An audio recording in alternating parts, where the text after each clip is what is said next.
Thank you again for joining my weekly video address. Hispanic Heritage Month concludes this week. Over the past 4 weeks, we've been honoring the cultures and traditions of many different Latino groups. As we celebrate our Hispanic and Latino neighbors, we must recommit ourselves to addressing the challenges facing this community. A recent court decision is giving one section of our Hispanic population new reasons to worry.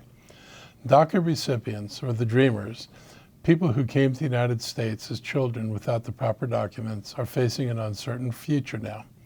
As we mentioned last week, an appeals court decision sided with the 2021 ruling out of Texas declaring the program unlawful.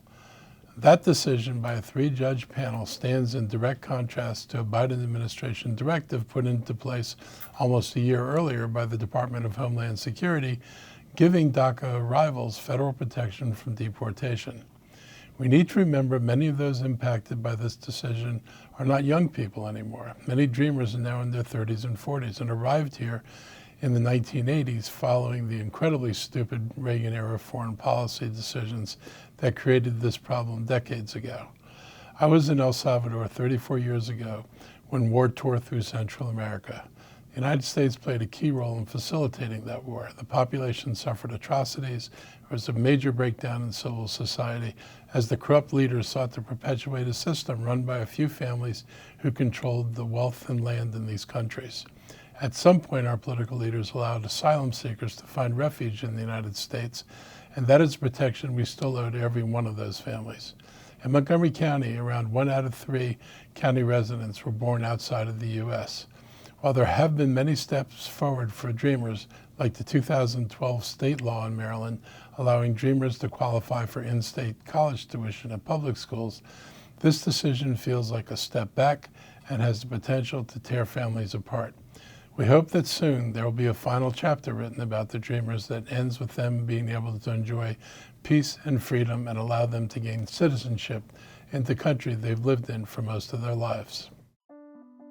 Next week is Economic Development Week throughout the state of Maryland. Leaders here in Montgomery County have gotten an early start drawing attention to our efforts with a new marketing campaign that launched this week.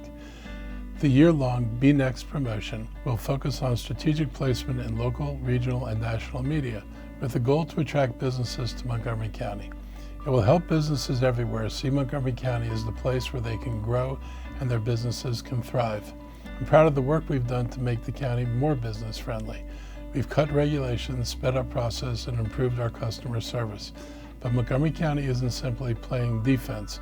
We're on the offense. We know this jurisdiction is the best place for businesses from around the globe of varying industries and sizes, and we're determined to let them know that we're open for business.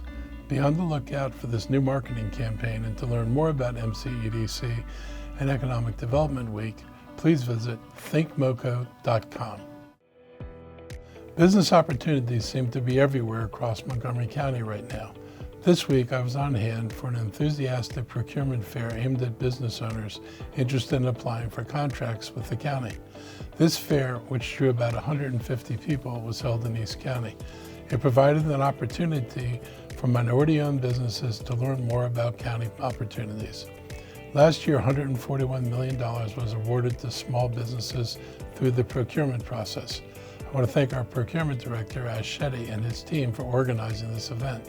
I'm pleased that we're using our dollars in procurement opportunities to help these local, small, and minority-owned businesses succeed. A little more than half of the contracts signed through the county went to first-time vendors between the summer of 2021 and 22. I'm proud of the work we've done while I've been county executive to keep more of our own money in our county. An online open house for anyone interested in our procurement opportunities is being held Wednesday, October 19th, starting at 10 a.m. Please go to montgomerycounty.gov/pro for more information or to sign up. For the past several months, the county's Connects program has been giving away free laptops to students and families in need of a computer. This week we learned that Montgomery County has received more than $22.6 million in federal and state grants to expand the program focused on digital equity. The money will also pay for technology training for low-income residents and seniors. Access to computers, broadband services, and service discounts will continue to expand across Montgomery County thanks to this award.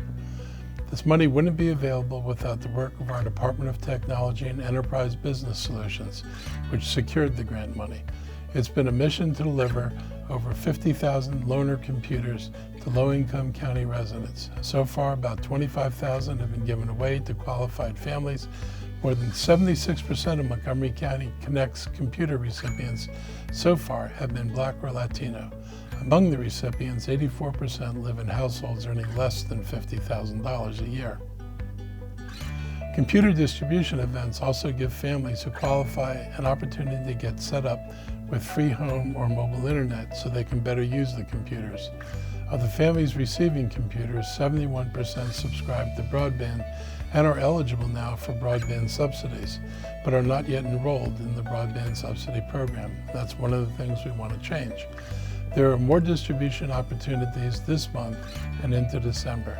Please visit montgomerycounty.gov/computer to learn more about the program or to see if you qualify. I want to thank Kojo Nnamdi and the staff at WAMU for focusing its latest Kojo in our community on affordable housing issues here in Montgomery County. I was invited to be a guest in that special program, which was recorded earlier this week in Silver Spring. It airs this Friday at 1 p.m., but will also be available through WAMU.org afterwards. The event was packed with people who didn't want to wait until the episode aired. So many of our housing policies have been in place for years, and you can see the position we're in, losing naturally occurring affordable housing and not getting enough new housing units in return. Allowing developers to just hit the minimum quota for affordable housing units is only digging us deeper into the hole. The standards and requirements of our existing programs do not address the depth or breadth of the challenges we face today. Our key housing program, the Moderately Priced Dwelling Unit Program, which began in 1974 when the county was 95% white and was designed to help, as they said at the time, our teachers, firefighters, and police officers to find affordable housing, no longer serves the residents of the county that has a very different demographic now, where tens of thousands of households earn too little to qualify, and where even more people earn too much to qualify for an MPDU, but too little to rent or buy a unit in the market. During the forum, I focused on rental affordability from data gathered in our most recent census. It breaks down the percent of monthly income devoted to rent by demographics. It shows that many minority families are housing burdened, meaning that at least 30% or more of their take-home pay goes towards paying rent. The only area of Montgomery County, let me say that again, the only area of Montgomery County where Black and Latino renters are not housing burdened is Tacoma Park. What's the difference between Tacoma Park and the rest of the county?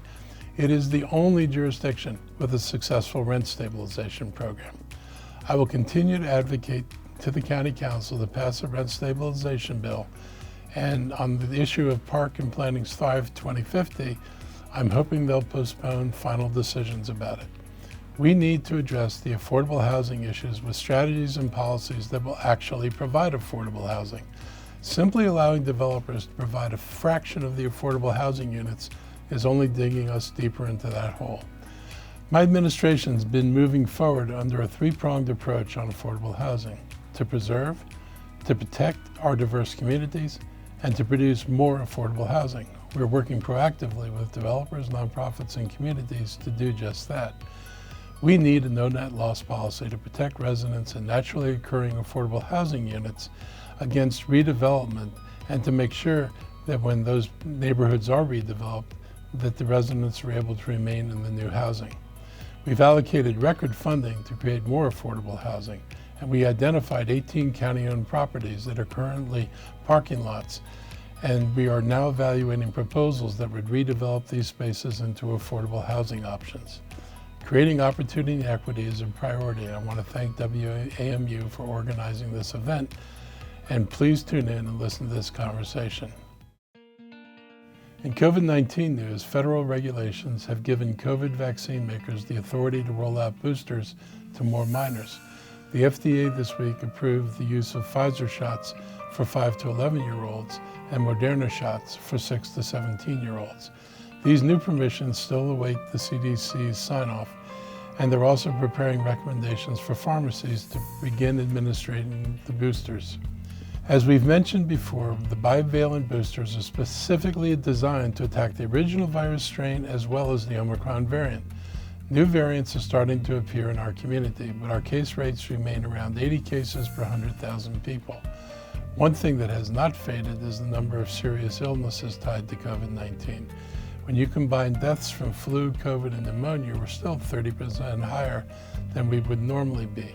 That's one reason we're encouraging everyone to get their flu shot and COVID booster, and you can do it at the same time. As we are a month and a half into the new school year, I've been impressed with the efforts of MCPS and our HHS department to keep our schools safe and healthy from COVID. New numbers show Montgomery County has the highest school immunization rate in the state. Kindergartners, 7th graders have a 97% compliance rate. 99% of 8th graders in Montgomery County are compliant with their school shots. These are wonderful achievements. We hope it's a sign that most parents are being protective and preventing the spread of the disease. We can't emphasize enough how important it is for parents to ensure their kids receive all their vaccinations. We'll continue our strategic outreach engagement in communities that are lagging behind their vaccination rates. A child can't learn when they're ill. They need to be in school, and vaccinations help keep them safe and healthy. This week, a federal lawsuit was filed by Sierra Club's Maryland chapter, Friends of Moses Hall, National Trust for Historic Preservation, and the NRDC to halt the Beltway and I-270 toll lane project. The lawsuit argues that the state bypassed key review processes in an effort to jam this project through as quickly as possible. This is too big a project to be sloppy, and the work that has been done so far is pretty sloppy. I've been clear on where I stand on this project from day one. We need traffic relief, but it should not be on the backs of our commuters, our environment, and our communities. This project is too expensive, too big, too invasive, and is simply the wrong plan and design. There's always been a better option, and I'm looking forward to working with the new administration how we can do this project the right way. Make no mistake about it, we are as committed as the advocates who support the governor's plan to address the very real congestion problems that run from the American Legion Bridge up to Frederick County. But there are solutions that can address the congestion that cost less, do less environmental damage, and have less impact on our communities. We've given a company a blank check and a sweetheart deal that will cost all of us far more than it should, and we can do better. So it's good to see you all this week, and we will be back again next week. Take care.